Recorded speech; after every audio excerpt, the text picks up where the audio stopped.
ಎಲ್ಲರಿಗೂ ನಮಸ್ಕಾರ. ನಾನಿಲ್ಲಿ ಹೋಳಿಗೆ ಮಾಡುವ ವಿಧಾನನ ತಿಳಿಸ್ಕೊಡ್ತಾ ಇದ್ದೀನಿ. ಇದರಲ್ಲಿ ಕೆಲವೊಂದು ಸ್ಟೆಪ್ಸ್ನ ಹೇಳಿದ್ದೀನಿ. ಆ ಸ್ಟೆಪ್ಸ್ನ ಫಾಲೋ ಮಾಡಿ ಹೋಳಿಗೆನ ಮಾಡಿ. ಹಾಗೆ ನಮ್ಮ ಚಾನೆಲ್ನ ಹೊಸದಾಗಿ ನೋಡ್ತಾ ಇದ್ದರೆ ಚಾನೆಲ್ನ ಸಬ್ಸ್ಕ್ರೈಬ್ ಮಾಡ್ಕೊಳ್ಳಿ. ಫಸ್ಟ್ ಸ್ಟೆಪ್ ಏನಂದರೆ ಮೈದಾ ಹಿಟ್ಟು ಇಲ್ಲಿ ಕಲಿಸ್ಕೊಳ್ತಾ ಇದ್ದೀನಿ. ಅದಕ್ಕೆ ನಾನಿಲ್ಲಿ 1 ಕಪ್ ಆಗೋಷ್ಟು ಮೈದಾ ಹಿಟ್ಟನ್ನು ಹಾಕ್ಕೊಳ್ತಾ ಇದ್ದೀನಿ. ಆದಷ್ಟು ಮೈದಾ ಹಿಟ್ಟು ಚೆನ್ನಾಗಿರೋದು ಪ್ಯಾಕೆಟ್ ತೆಗೆದುಕೊಳ್ಳಿ. ಹಾಗೆ ಯಾವ ಕಪ್ಪಲ್ಲಿ ಮೈದಾ ಹಿಟ್ಟು ತೊಗೊಂಡಿದ್ದೀನಿ ಅದೇ ಕಪ್ ಅಳತೆಯಲ್ಲಿ 1/4 ಕಪ್ ಆಗೋಷ್ಟು ನಾನು ಇಲ್ಲಿ ಚಿರೋಟಿ ರವೆನ ಹಾಕ್ಕೊಳ್ತಾ ಇದ್ದೀನಿ. ಚಿರೋಟಿ ರವೆ ಹಾಕೋದ್ರಿಂದ ನಮಗೆ ಹೋಳಿಗೆ ತುಂಬ ಸಾಫ್ಟಾಗಿ ಬರುತ್ತೆ. 1/4 ಟೇಬಲ್ ಸ್ಪೂನ್ ಆಗೋಷ್ಟು ಅರಿಶಿನ ಪುಡಿ, 1 ಟೇಬಲ್ ಸ್ಪೂನ್ ಆಯಿಲ್ ಹಾಕ್ಕೊಳ್ತಾ ಇದ್ದೀನಿ. ಈಗ ಇದನ್ನೆಲ್ಲ ಚೆನ್ನಾಗಿ ಮಿಕ್ಸ್ ಮಾಡಿಕೊಂಡು ನಾವು ಸ್ವಲ್ಪನೇ ನೀರನ್ನು ಹಾಕ್ಕೊಂಡು ಕಲಿಸ್ಕೊಳ್ಬೇಕಾಗುತ್ತೆ. ಒಂದೇ ಸಲಕ್ಕೆ ಜಾಸ್ತಿ ಹಾಕ್ಕೊಳ್ಳೋಕೆ ಹೋಗ್ಬಿಡಿ, ಸ್ವಲ್ಪನೇ ಹಾಕ್ಕೊಂಡು ಆ ಹಿಟ್ಟನ್ನು ಎಲ್ಲ ಜೊತೆ ಚೆನ್ನಾಗಿ ಹೊಂದಿಸ್ಕೊಂಡು ನಾವು ಕಲಿಸ್ಕೊಳ್ಬೇಕು. ನೋಡಿ, ಈ ರೀತಿ ನಾವು ಚಪಾತಿಗಿಂತ ಇನ್ನು ಸ್ವಲ್ಪ ಮೆತ್ತಗೆ ನಾವು ಇದನ್ನು ಕಲಿಸ್ಕೊಬೇಕಾಗುತ್ತೆ. ಹೋಳಿಗೆಗಾಗಿರೋ ಕಾರಣ ಚೆನ್ನಾಗಿ ನೋಡಿ ಕೈಗೆ ಈ ರೀತಿ ಅಂಟೋ ರೀತಿ ಕಲಿಸ್ಕೊಳ್ಳಿ. ಈಗ ಈ ರೀತಿ ಕಲಿಸ್ಕೊಂಡಾದ ನಂತರ ನಾನು ಇದಕ್ಕೆ ಯಾವುದೇ ಇಲ್ಲಿ ಎಣ್ಣೆನ ಹಾಕ್ಕೊಳ್ತಾ ಇಲ್ಲ. ಇದನ್ನು ಒಂದು ಅರ್ಧ ಅವರು ನೆನೆಸಿಡಬೇಕು. ನಾವೇನು ನೀರು ಹಾಕಿದ್ದೀವಿ ಅದ್ರ ಜೊತೆ ಚೆನ್ನಾಗಿ ನೆನ್ಕೊಳ್ಳಿ. ಅಲ್ಲಿವರೆಗೂ ಇದನ್ನು ಒಂದು ಸೈಡ್ ಎತ್ತಿಟ್ಕೊಳ್ಳೋಣ. ನೆಕ್ಸ್ಟ್ ಸ್ಟೆಪ್ ಏನಂದರೆ ತೊಗರಿಬೇಳೆ ಇಲ್ಲಿ ಬೇಯಿಸ್ಕೊಳ್ಳೋದಕ್ಕೆ ಇಟ್ಕೊಳ್ತಾ ಇದ್ದೀನಿ. ಇಲ್ಲಿ ಒಂದು ಬೌಲ್ ಇಟ್ಕೊಂಡು ಅದಕ್ಕೆ 1 ಕಪ್ ಆಗೋಷ್ಟು ತೊಗರಿಬೇಳೆನ ಹಾಕ್ಕೊಳ್ತಾ ಇದ್ದೀನಿ. ಯಾವ ಕಪ್ಪಲ್ಲಿ ನಾನು ಮೈದಾ ತೆಗೆದುಕೊಂಡಿದ್ದೀನಿ ಅದೇ ಕಪ್ ಅಳತೆಯಲ್ಲಿ ಇಲ್ಲಿ ತೊಗರಿಬೇಳೆನ ತೆಗೆದುಕೊಂಡಿದ್ದೀನಿ. ಇದಕ್ಕೆ ನೀರನ್ನು ಹಾಕ್ಕೊಂಡು ಚೆನ್ನಾಗಿ ತೊಳೆದು ಈಗ ಇದಕ್ಕೆ ನೀರನ್ನು ಸೇರಿಸ್ಕೊಳ್ತಾ ಇದ್ದೀನಿ. ಇಲ್ಲಿ ನೀರಿನ ಪ್ರಮಾಣ ಸ್ವಲ್ಪ ಜಾಸ್ತಿ ಹಾಕ್ಕೊಳ್ಬೇಕು ಬೇಯಿಸ್ಕೊಳ್ಳೋದಕ್ಕೆ. ನಾನು 1 ಕಪ್ಪು ತೊಗರಿಬೇಳೆಗೆ ಒಂದು 5 ಕಪ್ 6 ಕಪ್ ಆಗೋಷ್ಟು ನೀರನ್ನು ಹಾಕಿದ್ದೀನಿ. ಹಾಗೆ ಇಲ್ಲಿ 1 ಟೇಬಲ್ ಸ್ಪೂನ್ ಆಯಿಲ್ ಹಾಕ್ಕೊಳ್ತಾ ಇದ್ದೀನಿ. ಈ ಆಯಿಲ್ ಹಾಕೋದ್ರಿಂದ ತೊಗರಿಬೇಳೆ ಬೇಗ ಬೇಯುತ್ತೆ. ಹಾಗೆ 1/4 ಟೇಬಲ್ ಸ್ಪೂನ್ ಆಗೋಷ್ಟು ಅರಿಶಿನ ಪುಡಿ ಹಾಕ್ಕೊಂಡು ಗ್ಯಾಸ್ ಮೇಲೆ ಇಟ್ಕೊಳ್ತಾ ಇದ್ದೀನಿ. ಈಗ ಗ್ಯಾಸ್ ಮೇಲೆ ಇಟ್ಕೊಂಡಾದ ನಂತರ ಇದನ್ನು ಚೆನ್ನಾಗಿ ಮಿಕ್ಸ್ ಮಾಡ್ಕೊಳ್ಳಿ ಒಂದ್ಸಲ. ನೋಡಿ, ಇದು ಕುದಿಯೋಕ್ಕೆ ಸ್ಟಾರ್ಟ್ ಆದಾಗ ಈ ರೀತಿ ನೊರೆ ಬರುತ್ತೆ. ಆಗ ಸಪ್ರೇಟಾಗಿ ಒಂದು ಪಾತ್ರೆಗೆ ಇದನ್ನು ಒಂದು ಸ್ಪೂನಲ್ಲಿ ಈ ರೀತಿ ತೆಗೆದುಬಿಡಿ. ಈ ರೀತಿ ತೆಗೆದಾದ ನಂತರ ಇದು ಒಂದು 20 ಮಿನಿಟ್ಸ್ ಇಲ್ಲ 25 ಮಿನಿಟ್ಸು ಬೇಯಬೇಕಾಗುತ್ತೆ ತೊಗರಿಬೇಳೆ. ಆಗಾಗ ನಾವು ತಿರ್ಸ್ಕೊಡ್ತಾ ಇರಬೇಕು. ನೋಡಿ, ಈಗ ಮಧ್ಯದಲ್ಲಿ ಈ ರೀತಿ ಚೆಕ್ ಮಾಡ್ತಾ ಇರಬೇಕು. ಈಗ ಇನ್ನೂ ಬೆಂದಿಲ್ಲ ಇದು ಬೇಳೆ. ಮತ್ತೆ ಇನ್ನೊಂದು ಸಲ ನೋಡ್ತಾ ಇದ್ದೀನಿ ಬೇಳೆನ. ನೋಡಿ, ಬೇಳೆ ಈಗ ಚೆನ್ನಾಗಿ ಬೆಂದಿರೋ ಥರ ಕಾಣ್ತಾ ಇದೆ.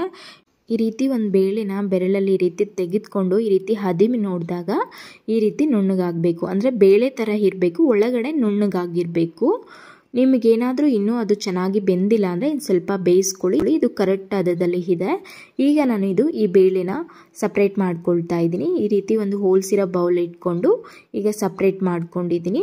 ಆದಷ್ಟು ನೀವು ಪಾತ್ರೆಯಲ್ಲೇ ಬೇಯಿಸ್ಕೊಳ್ಳಿ ಬೇಳೆನ, ಕುಕ್ಕರಲ್ಲಿ ಬೇಯಿಸ್ಕೊಬೇಡಿ, ನುಣ್ಣಗಾಗ್ಬಿಡುತ್ತೆ.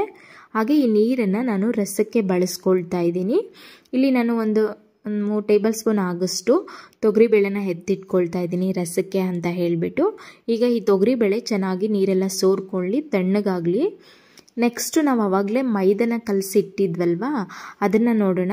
ನೋಡಿ, ಆವಾಗಲೇ ನಾವು ಒಂದು 1/2 ಅವರ್ ಆದಮೇಲೆ ಈ ರೀತಿ ಇರುತ್ತೆ. ಈಗ ಇದಕ್ಕೆ ಸ್ವಲ್ಪ ಆಯಿಲನ್ನು ಹಾಕ್ಕೊಂಡು ಕಲಿಸ್ಕೊಳ್ಬೇಕಾಗುತ್ತೆ. ನೋಡಿ, ಈ ರೀತಿ ಎಣ್ಣೆನ ಹಾಕ್ಕೊಂಡು ಕಲಿಸ್ಕೊಳ್ತಾ ಹೋಗಿ. ಆ ಎಣ್ಣೆ ಚೆನ್ನಾಗಿ ಅದ್ರ ಜೊತೆ ಅಬ್ಸರ್ವ್ ಆಗಬೇಕು. ಆ ರೀತಿ ನಾದ್ಕೊಂಡು ಚೆನ್ನಾಗಿ ಕಲಿಸ್ಕೊಳ್ಬೇಕು. ಹಾಗೆ ಕಲಿಸ್ಕೊಂಡಾದ ನಂತರ ಈ ರೀತಿ ಒಂದು 5-6 ಸಲ ಚೆನ್ನಾಗಿ ಮೇಲೆಯಿಂದ ಕೆಳಗಡೆ ಹೊಡೀರಿ. ಈ ರೀತಿ ಹೊಡೆಯೋದ್ರಿಂದ ನಮಗೆ ಆ ಒಂದು ಮೈದಾ ಹಿಟ್ಟು ಚೆನ್ನಾಗಿ ಸಾಫ್ಟ್ ಆಗುತ್ತೆ. ನೋಡಿ, ಈಗ ನಾನು ನೋಡಿದಾದ ನಂತರ ಎಷ್ಟು ಸಾಫ್ಟ್ ಆಗಿದೆ ಅಂತ. ಇದಕ್ಕೆ ಇನ್ನು ಸ್ವಲ್ಪ ಎಣ್ಣೆನ ಹಾಕ್ಬಿಟ್ಟು ಇದನ್ನು 1 ಅವರು ಇಲ್ಲ 1.5 ಅವರು ಬಿಟ್ಬಿಡಿ. ಚೆನ್ನಾಗಿ ನೆನ್ಕೊಳ್ಳಿ. ನಿಮಗೆ ಮೈದಾ ಎಷ್ಟು ಚೆನ್ನಾಗಿ ನೆನೆಯುತ್ತೋ ಅಷ್ಟು ಚೆನ್ನಾಗಿ ಒಬ್ಬಟ್ಟು ಬರುತ್ತೆ. ನೆಕ್ಸ್ಟ್ ಸ್ಟೆಪ್ ಏನಂದರೆ ಗ್ಯಾಸ್ ಮೇಲೆ ಒಂದು ಪಾತ್ರೆನ ಇಟ್ಕೊಂಡಿದ್ದೀನಿ. ತೊಗರಿಬೇಳೆಯಲ್ಲಿರುವ ನೀರೆಲ್ಲ ಸೋರಾದ ನಂತರ ಈ ತೊಗರಿಬೇಳೆನ ಇದಕ್ಕೆ ಹಾಕ್ಕೊಳ್ತಾ ಇದ್ದೀನಿ. ಹಾಗೆ ಯಾವ ಕಪ್ಪಲ್ಲಿ ನಾನು 1 ಕಪ್ ತೊಗರಿಬೇಳೆ ತೆಗೆದುಕೊಂಡಿದ್ದೀನೋ ಅದೇ ಕಪ್ ಅಳತೆಯಲ್ಲಿ 1.5 ಕಪ್ ಆಗೋಷ್ಟು ಬೆಲ್ಲನ ಹಾಕ್ಕೊಳ್ತಾ ಇದ್ದೀನಿ. ಹಾಗೆ ಇಲ್ಲಿ 1 ಕಪ್ಪು ಇಲ್ಲ ಅರ್ಧ ಕಪ್ ಆಗೋಷ್ಟು ತೆಂಗಿನಕಾಯಿನ ಚೆನ್ನಾಗಿ ನುಣ್ಣಗೆ ಮಿಕ್ಸಿಗೆ ಹಾಕ್ಕೊಂಡು ಇಲ್ಲಿ ಹಾಕ್ಕೊಳ್ತಾ ಇದ್ದೀನಿ. ಈಗ ಹಾಕ್ಕೊಂಡಾದ ನಂತರ ಗ್ಯಾಸ್ ಆದಷ್ಟು ಮೀಡಿಯಮ್ ಉರಿಯಲ್ಲಿ ಇಟ್ಕೊಳ್ಳಿ. ಇದು ಪಾಕ ಮಾಡ್ಕೊಳ್ಬೇಕಾದ್ರೆ ಈಗ ಇದನ್ನು ಚೆನ್ನಾಗಿ ತಿರ್ಸ್ಕೊಡ್ಬೇಕಾಗುತ್ತೆ. ಇಲ್ಲಿ ಯಾವುದೇ ನೀರು ಹಾಕ್ಕೊಳ್ಬೇಕಾಗಿಲ್ಲ, ನೀರು ಹಾಕ್ಕೊಳ್ಬೇಡಿ. ಯಾಕೆಂದರೆ ಬೆಲ್ಲ ಹಾಕಿರೋದ್ರಿಂದ ನೋಡಿ ಈ ರೀತಿ ನೀರಾಗಿ ಅದೇ ಆಗುತ್ತೆ. ನೋಡಿ ಈ ರೀತಿ ನೀರಾಗ್ತು ಅಂತ ಕೆಲವ್ರಿಗೆ ಭಯ ಆಗಿಬಿಡುತ್ತೆ, ಅಯ್ಯೋ ನೀರಾಗ್ಬಿಡ್ತು ಅಂತ. ಏನಿಲ್ಲ, ಅದು ಹೋಗ್ತಾ ಹೋಗ್ತಾ ನೀವು ಈ ರೀತಿ ತಿರುಸ್ತಾ ಆ ನೀರಿನ ಅಂಶ ಕಡಿಮೆ ಆಗ್ತಾ ಗಟ್ಟಿ ಆಗ್ತಾ ಹೋಗುತ್ತೆ. ಈ ಸಮಯದಲ್ಲಿ ನಾನು ಯಾಲಕ್ಕಿನ ಸ್ವಲ್ಪ ಹಾಕ್ಕೊಳ್ತಾ ಇದ್ದೀನಿ. ಯಾಲಕ್ಕಿ ಪುಡಿ ಇದ್ರೆ ಹಾಕ್ಕೊಳ್ಳಿ. ಈಗ ಹಾಕ್ಕೊಂಡು ಚೆನ್ನಾಗಿ ಮಿಕ್ಸ್ ಮಾಡಿ ನೋಡಿ, ಈ ಹದದಲ್ಲಿ ಇರಬೇಕು. ಇದು ಗಟ್ಟಿನೂ ಆಗಿಲ್ಲ, ಹಂಗಂತೇಳಿ ನೀರಾಗೂ ಇಲ್ಲ, ಸ್ವಲ್ಪ ತೇವಾಂಶ ಇದೆ. ಈಗ ಗ್ಯಾಸ್ನ ಆಫ್ ಮಾಡ್ಕೊಂಬಿಡಿ. ಇದು ಸ್ವಲ್ಪ ತಣ್ಣಗಾದ್ಮೇಲೆ ಈ ರೀತಿ ಗಟ್ಟಿ ಆಗುತ್ತೆ. ತಣ್ಣಗಾಗಿದೆ. ನಾನು ನೆಕ್ಸ್ಟ್ ಮಿಕ್ಸಿಗೆ ಹಾಕ್ಕೊಳ್ತಾ ಇದ್ದೀನಿ. ಮಿಕ್ಸಿಗೆ ಹಾಕ್ಕೊಳ್ಬೇಕಾದ್ರೂ ಅಷ್ಟೇ ನೆನಪಿರಲಿ, ಒಂದು 2 ಸ್ಪೂನ್ ಆಗೋಷ್ಟು ಮಾತ್ರ ಹಾಕ್ಕೊಳ್ಳಿ, ಯಾಕೆಂದರೆ ಅದು ನುಣ್ಣಗೆ ಆಗೋದಿಲ್ಲ. ಈಗ ಮಿಕ್ಸಿಗೆ ಹಾಕ್ಕೊಂಡಾದ ನಂತರ ಅದನ್ನು ಆಫ್ ಮಾಡಿ ನೆಕ್ಸ್ಟ್ ಇನ್ನೊಂದು ಸಲ 1 ಸ್ಪೂನಿಂದ ಈ ರೀತಿ ತಿರ್ಸ್ಕೊಡ್ಬೇಕಾಗುತ್ತೆ. ಯಾಕೆ ಅಂದರೆ ಕೆಲವೊಂದು ಕೆಳಗಡೆ ಮಾತ್ರ ನುಣ್ಣಗಾಗಿರುತ್ತೆ, ಮೇಲೆ ನುಣ್ಣಗಾಗಿರೋದಿಲ್ಲ, ಬೇಳೆನೇ ಇರುತ್ತೆ. ನಾವು ಹಾಗೆ ಹಾಕಿಬಿಟ್ರೆ ಹೋಳಿಗೆ ಸರಿಯಾಗಿ ಬರೋದಿಲ್ಲ. ನೋಡಿ, ಈ ರೀತಿ ಚೆನ್ನಾಗಿ ತಿರ್ಸ್ಕೊಟ್ಟಾದ ನಂತರ 1-2 ಸಲ ಇದನ್ನು ಚೆನ್ನಾಗಿ ನುಣ್ಣಗೆ ಮಿಕ್ಸಿಗೆ ಹಾಕ್ಕೊಳ್ಬೇಕಾಗುತ್ತೆ. ನಿಮ್ಮ ಮನೇಲಿ ಗ್ರೈಂಡರ್ ಇದ್ದರೆ ಗ್ರೈಂಡರಲ್ಲಿ ಬೇಕಾದರೂ ಹಾಕ್ಕೊಳ್ಬೋದು. ಬೇಳೆ ಥರ ಏನಾದರೂ ಇತ್ತು ಅಂದರೆ ನಮಗೆ ಹೋಳಿಗೆ ಮಾಡಿದಾಗ ಹೋಳಿಗೆ ಮಧ್ಯದಲ್ಲಿ ಕಟ್ಟಾಗುತ್ತೆ. ನೋಡಿ, ಈಗ ಇದನ್ನು ಚೆನ್ನಾಗಿ ಎಲ್ಲ ಮಿಕ್ಸಿಗೆ ಹಾಕ್ಕೊಂಡಾದ ನಂತರ ಹೂರ್ಣ ರೆಡಿ ಆಗಿದೆ. ನೆಕ್ಸ್ಟ್ ಸ್ಟೆಪ್ ಬಂದು ನಾವು ಇದು ಹೋಳಿಗೆ ಮಾಡೋ ವಿಧಾನನ ನೋಡ್ಕೊಳ್ಳೋಣ. ಅಂದರೆ ಹೋಳಿಗೆ ಯಾವ ರೀತಿ ತೀಡಬೇಕು ಅಂತ. ಇಲ್ಲಿ ನಾನೊಂದು ಬಟರ್ ಪೇಪರ್ನ ತೆಗೆದುಕೊಂಡಿದ್ದೀನಿ. ಇಲ್ಲ ಅಂದರೆ ಈ ರೀತಿ ಪ್ಲಾಸ್ಟಿಕ್ ಪೇಪರ್ ಮನೆಯಲ್ಲೇ ಇರುತ್ತೆ, ಇದಾದರೂ ತೆಗೆದುಕೊಳ್ಳಿ.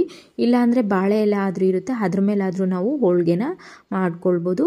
ನೋಡಿ, ಇಲ್ಲಿ ನಾನು ನಿಮಗೆ ಎಷ್ಟು ದೊಡ್ಡದಾಗಿ ಬೇಕೋ ಅಷ್ಟು ದೊಡ್ಡದಾಗಿ ಮೈದಾನ ತೆಗೆದುಕೊಬೋದು. ನಾನಿಲ್ಲಿ ಸ್ವಲ್ಪ ಮೈದಾನ ತೆಗೆದುಕೊಂಡಿದ್ದೀನಿ, ಅದರ ಅಳತೆಯಲ್ಲೇ ನಾನಿಲ್ಲಿ ಹೂರ್ಣನ ತೆಗೆದುಕೊಳ್ತಾ ಇದ್ದೀನಿ. ಈಗ ತೆಗೆದುಕೊಂಡು ಮೈದಾನ ಈ ರೀತಿ ಮಧ್ಯಭಾಗದಲ್ಲಿ ಈ ರೀತಿ ಮಾಡ್ಕೊಳ್ತಾ ಇದ್ದೀನಿ. ಈ ರೀತಿ ಮಾಡ್ಕೊಂಡಾದ ನಂತರ ನಾನು ಹೂರ್ಣನ ಇಟ್ಕೊಳ್ತಾ ಇದ್ದೀನಿ. ಅದರೊಳಗಡೆ ಮಧ್ಯಭಾಗದಲ್ಲಿ ಈ ರೀತಿ ಹೂರ್ಣನ ಇಟ್ಕೊಂಡು ಸುತ್ತಲೂ ಈ ರೀತಿ ನಾವು ರೌಂಡಾಗಿ ಈ ರೀತಿ ತಿರ್ಸ್ಕೊಳ್ತಾ ಮಧ್ಯಕ್ಕೆ ಹೋಗಬೇಕು. ಈ ರೀತಿ ತಿರ್ಸ್ಕೊಂಡು ಮಧ್ಯಕ್ಕೆ ಎಲ್ಲ ಕ್ಲೋಸ್ ಮಾಡ್ಕೊಂಡಾದ ನಂತರ ಆ ಹಿಟ್ಟು ಏನಾದರೂ ನಿಮಗೆ ಜಾಸ್ತಿ ಇದೆ ಅಂದರೆ ಈ ರೀತಿ ತೆಗೆದುಕೊಂಬಿಡಿ. ತೆಗೆದಾದ ನಂತರ ಅದನ್ನು ಸ್ವಲ್ಪ ಅಲ್ಲೇ ಹದುಮ್ಕೊಳ್ಳಿ. ಈ ರೀತಿ ಹದುಮ್ಕೊಂಡಾದ ನಂತರ ಕೈಗೆ ಸ್ವಲ್ಪ ಎಣ್ಣೆನ ಹಾಕ್ಕೊಂಡು ಅದ್ರ ಮೇಲೆ ಎಣ್ಣೆನ ಸವರ್ಕೊಂಡು ಈಗ ಅದ್ರ ಮೇಲೆ ಇಟ್ಕೊಂಡು ಮಧ್ಯ ಭಾಗದಲ್ಲಿ ಈ ರೀತಿ ಹದುಮ್ಕೊಳ್ಳಿ. ಈ ರೀತಿ ಹದುಮ್ತಾ ರೌಂಡ್ ಶೇಪಲ್ಲಿ ನಾವು ಹದುಮ್ಕೊಳ್ತಾ ಹೋಗಬೇಕು. ಅಂದರೆ ಒಂದೇ ಕಡೆ ನಾವು ತೀಡದೆ ರೌಂಡಾಗಿ ನಾವು ಈ ರೀತಿ ಹದುಮ್ಕೊಳ್ಬೇಕಾಗುತ್ತೆ. ನೋಡಿ, ಈ ರೀತಿ ನಾವು ಹದುಮ್ಕೊಂಡಾದ ನಂತರ ಒಂದು ಪೇಪರ್ ಹಾಕ್ಕೊಳ್ಳಿ. ಅದ್ರ ಮೇಲೆ ಒಂದು ಪೇಪರ್ ಹಾಕ್ಕೊಂಡ್ರೆ ನಿಮಗೆ ಈಸಿಯಾಗಿ ಅದನ್ನು ನಾವು ಮೂವ್ ಮಾಡ್ಬೋದು. ನೋಡಿ, ಈ ರೀತಿ ಒಂದು ಪೇಪರ್ ಹಾಕ್ಕೊಂಡ ನಂತರ ಈ ರೀತಿ ರೌಂಡ್ ಶೇಪಲ್ಲಿ ಈ ರೀತಿ ಒಂದು ಕಡೆಯಿಂದ ರೌಂಡಾಗಿ ಈ ರೀತಿ ಮೂವ್ ಮಾಡ್ಕೊಂಬನ್ನಿ, ಅದು ಚೆನ್ನಾಗಿ ಬರುತ್ತೆ. ನೀವು ಕೈಯಲ್ಲೂ ಮಾಡ್ಬೋದು. ಕೈಯಾಗಿಂತ ಈ ರೀತಿ ಒಂದು ಪೇಪರ್ ಹಾಕ್ಕೊಂಡ್ರೆ ನಿಮಗೆ ಎಷ್ಟು ಅಗಲ ಬೇಕೋ ಅಷ್ಟಾಗಲ ನಾವು ಇದನ್ನು ಮೂವ್ ಮಾಡ್ಕೊಬೋದು. ಈಗ ನೋಡಿ, ಇಷ್ಟಗಲ ಬಂದಿದೆ. ನಿಮ್ಗೆ ಇದಕ್ಕಿಂತ ಚಿಕ್ಕದಾಗಿ ಬೇಕಾದರೂ ಮಾಡ್ಕೊಳ್ಬೋದು. ನೆಕ್ಸ್ಟು ಗ್ಯಾಸ್ ಮೇಲೆ ಒಂದು ತವನ ಇಟ್ಕೊಂಡಿದ್ದೀನಿ. ಅದರ ಮೇಲೆ 1 ಟೇಬಲ್ ಸ್ಪೂನ್ ಎಣ್ಣೆನ ಹಾಕ್ಕೊಂಡು ಸ್ವಲ್ಪ ತವ ಬಿಸಿ ಆಗಿರಬೇಕು. ಆ ನಂತರ ಇದನ್ನು ನೋಡಿ ಈ ರೀತಿ ತೆಗೆದುಕೊಂಡು ಅದ್ರ ಮೇಲೆ ಹಾಕ್ಕೊಳ್ತಾ ಇದ್ದೀನಿ. ಗ್ಯಾಸ್ ಆದಷ್ಟು ಮೀಡಿಯಮ್ ಉರಿಯಲ್ಲೇ ಇರಲಿ, ಜಾಸ್ತಿ ಹೈ ಫ್ಲೇಮಲ್ಲಿ ಇಟ್ಕೊಳ್ಳೋಕೆ ಹೋಗಬೇಡಿ. ನೋಡಿ, ಆ ಹಿಟ್ಟು ಏನಿದೆ ಅದು ಸ್ವಲ್ಪ ಎಲ್ಲ ನೀಟಾಗಿ ಬೇಯಬೇಕಾಗುತ್ತೆ. ಈ ಸಮಯದಲ್ಲೇ ನಾನು 1 ಟೇಬಲ್ ಸ್ಪೂನ್ ಎಣ್ಣೆನ ಹಾಕ್ಕೊಳ್ತಾ ಇದ್ದೀನಿ. ಹಿಟ್ಟು ಚೆನ್ನಾಗಿ ಅದೆಲ್ಲ ಆದ ನಂತರ ನಾನು ಇದನ್ನು ತಿರ್ಸ್ಕೊಡ್ತಾ ಇದ್ದೀನಿ. ಹಾಗೆ ಅದರ ಮೇಲೆ 1 ಟೇಬಲ್ ಸ್ಪೂನ್ ಎಣ್ಣೆನ ಹಾಕ್ಕೊಳ್ತಾ ಇದ್ದೀನಿ. ಆದಷ್ಟು ಇದು ಜಾಸ್ತಿ ಬೇಯಿಸ್ಕೊಳ್ಳೋಕೆ ಹೋಗಬೇಡಿ, ಚಪಾತಿ ಹಿಟ್ಟಿನ ಥರ ಬೇಯಿಸ್ತೇನಿಲ್ಲ. ಸೊ ಒಂದು ಸಲ ಒಂದು ಕಡೆ ಬೇಯಿಸಿ ಇನ್ನೊಂದು ಕಡೆ ಬೇಯಿಸ್ಬಿಟ್ಟು ಅದನ್ನು ಎತ್ಕೊಳ್ಳೋದಷ್ಟೇ. ನೋಡಿ, ಈಗ ಆಗಿದೆ, ಬಿಸಿ ಒಬ್ಬಟ್ಟು ರೆಡಿ ಆಗಿದೆ. ತುಂಬ ಚೆನ್ನಾಗಿರುತ್ತೆ. ಇದ್ರ ಜೊತೆ ತುಪ್ಪ ಹಾಕ್ಕೊಂಡಂತೂ ತಿಂದರೆ ತುಂಬ ರುಚಿಯಾಗಿರುತ್ತೆ. ಮತ್ತು ಇನ್ನೊಂದು ಮಾಡಿ ತೋರಿಸ್ತಾ ಇದ್ದೀನಿ, ನೀವು ಕೈಯಲ್ಲೇ ಮಾಡ್ಬೋದು. ನೋಡಿ, ಇದನ್ನು ಅಷ್ಟೇ ಒಂದು ಮಧ್ಯಭಾಗದಲ್ಲಿ ಈ ರೀತಿ ಮೂವ್ ಮಾಡ್ಕೊಂಡು ರೌಂಡಾಗಿ ನಾವು ಈ ರೀತಿ ಮಾಡ್ಕೊಂಡು ಹೋಗಬೇಕು. ಒಂದೇ ಕಡೆ ನಾವು ತೀಡಬಾರ್ದು. ಒಂದೇ ಕಡೆ ತೀಡಿದ್ರೆ ಏನಾಗುತ್ತೆ ಅಂದರೆ ಒಂದೇ ಕಡೆ ಹೂರ್ಣ ಹೋಗಿಬಿಡುತ್ತೆ. ಅದಕ್ಕೆ ನೀವು ಸುತ್ತಲೂ ನೀವು ಕೈ ಈ ರೀತಿ ರೌಂಡಾಗಿ ಮೂವ್ ಮಾಡಿದಾಗ ಆ ಹೂರ್ಣ ಎಲ್ಲ ಕಡೆನೂ ಸ್ಪ್ರೆಡ್ ಆಗುತ್ತೆ. ನೋಡಿ, ಬಿಸಿ ಹೋಳಿಗೆ ರೆಡಿ ಆಗಿದೆ. ನೀವು ಇದಕ್ಕೆ ಸ್ವಲ್ಪ ತುಪ್ಪ ಹಾಕ್ಕೊಂಡಂತೂ ತಿಂತಾ ಇದ್ದರೆ ಒಂದು ಹೋಳಿಗೆ ತಿನ್ನೋರಂತೂ 4 ಹೋಳಿಗೆ ತಿಂತೀರಾ. ತುಂಬ ಚೆನ್ನಾಗಿರುತ್ತೆ. ಹಾಗೆ ಈ ವಿಡಿಯೋ ಇಷ್ಟ ಆದರೆ ಲೈಕ್ ಮಾಡಿ, ಚಾನೆಲ್ನ ಸಬ್ಸ್ಕ್ರೈಬ್ ಮಾಡ್ಕೊಳ್ಳಿ. Thank you.